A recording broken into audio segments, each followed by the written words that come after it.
Beliefs in ancient India. Hinduism has no single founder and no single scarred text.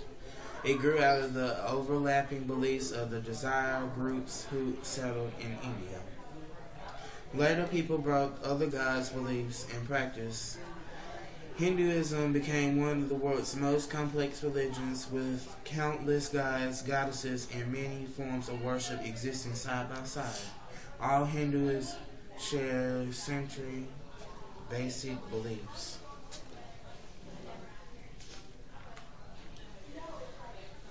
The person who developed Buddhism was Siddhartha Gautama. Gautama's early life is known mostly through various religion writings and literature. He was born a prince about 563 BCE. According to tradition, his mother dreamed that the radiant white elephant descended to her from heaven.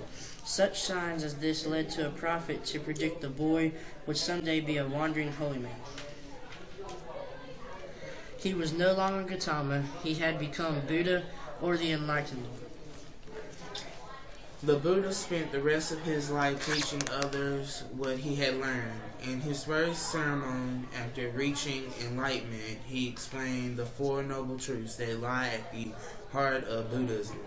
1. All life is full of suffering, pain, and sorrow.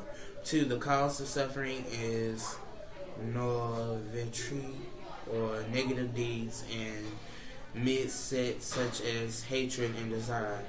3. The only cure for suffering is to overcome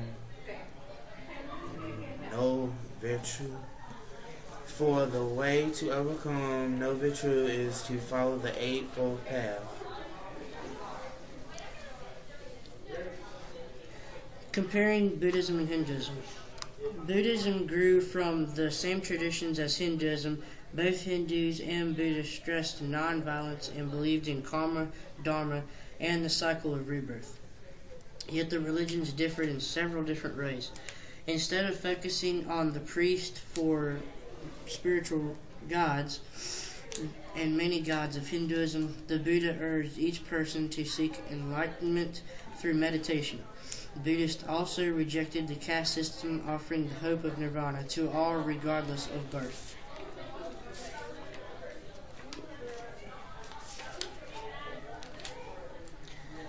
Beliefs of ancient China.